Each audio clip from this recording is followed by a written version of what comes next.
Guys, sudah tahu kan berita terbaru bahwa ijazahnya Pak Jokowi asli?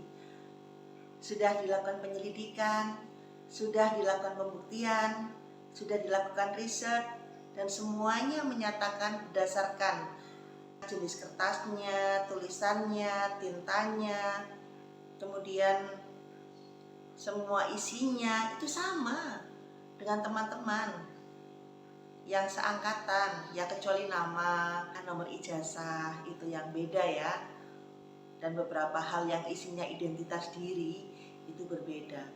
Tapi secara garis besar itu semuanya bersama, itu diteliti semuanya di laboratorium. Kan masing-masing itu kan jenis kertas kan macam-macam ya. Jadi kalau ijazahnya adalah ijazah analog ya, ijazah yang betul-betul secara fisik itu ada. Kemudian Roy Suryo dan kawan-kawan menelitinya ijazah yang digital. Jadi dia ngunduh dari postingan ijazah yang gak jelas, postingan siapa saja, itu gak bisa karena gak apple to apple.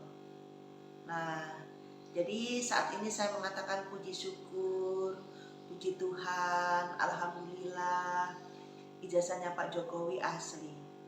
Kalau mereka kaum HTI, kaum Khilafah, FPI yang ada di belakang kasus ini, karena kita kan udah tahu sumbernya siapa sih.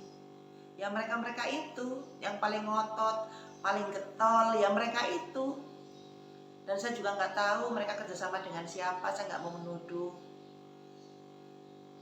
Tapi yang pasti Roy Suryo itu dekat dengan organisasi apa, Rismon dengan organisasi apa.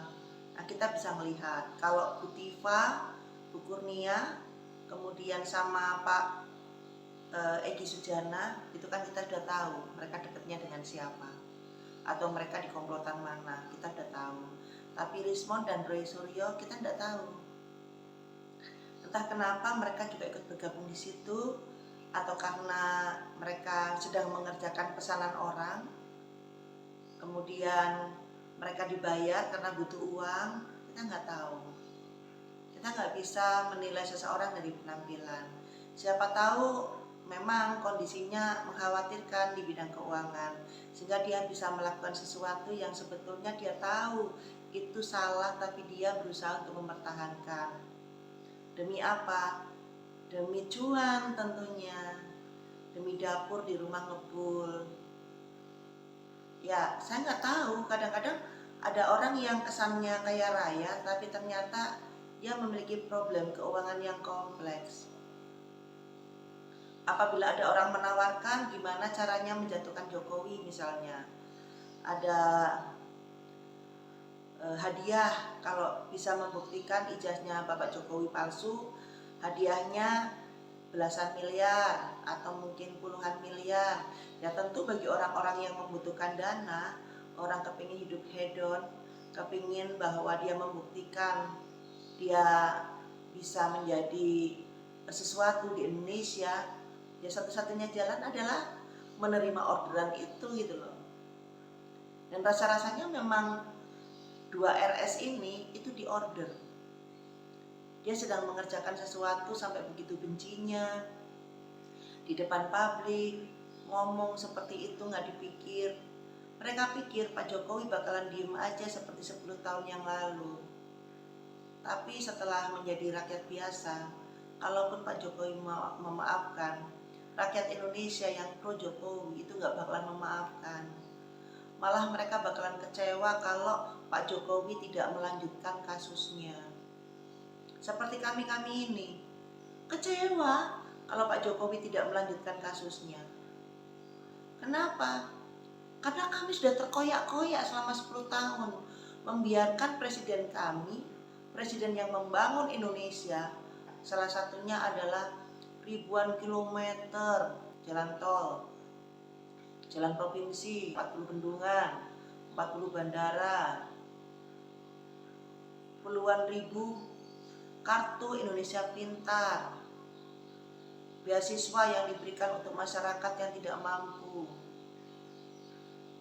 Untuk siapa? Untuk mereka yang sekolah SD, SMP, SMA, hingga perguruan tinggi. Berapa puluh ribu orang yang menikmati program-program tersebut. Mana ada sekarang orang tua yang bingung bayar SPP buat anak. Nggak ada, karena SD, SMP, SMA gratis. Dan sebagian kecil dari kita itu mungkin tidak bisa mendapatkan kesempatan itu karena kita masuk ke ekonomi menengah ke atas.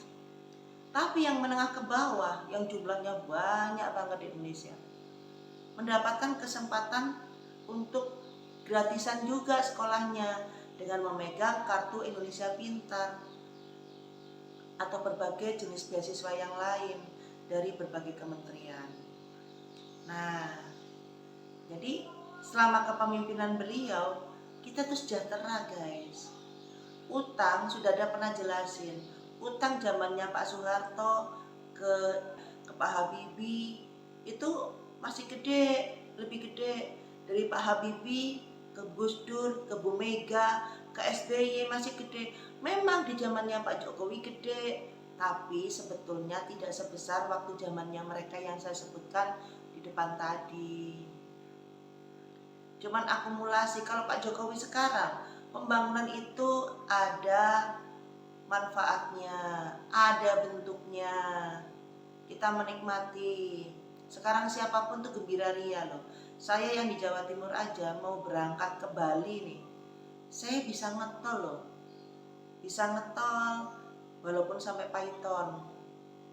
Gak apa-apa, program ke Banyuwangi juga masih pembangunannya berlanjut. Suatu saat pasti nyampe.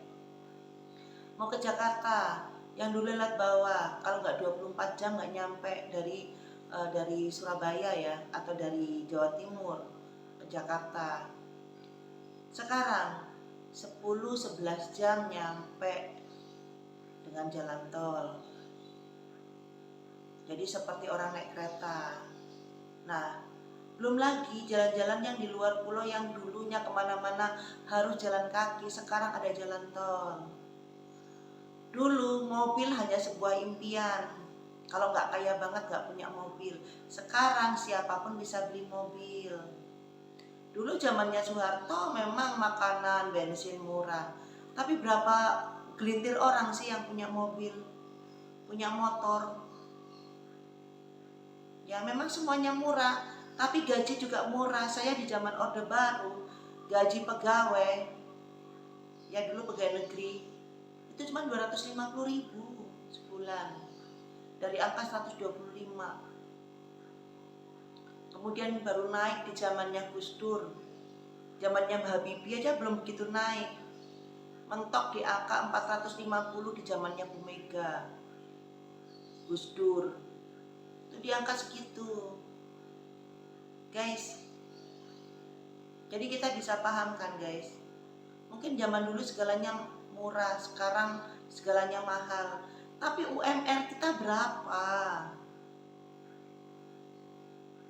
Ya, mungkin kalau yang swasta belum seberuntung yang PNS ya. Jadi menurut saya kita beruntung di zamannya Pak Jokowi. Jadi manakala di sini kita harus hati-hati berucap, itu memang kewajiban kita. Jangan sampai hal ini menjadi presiden buruk buat Indonesia ke depannya. Salam sukses ya guys.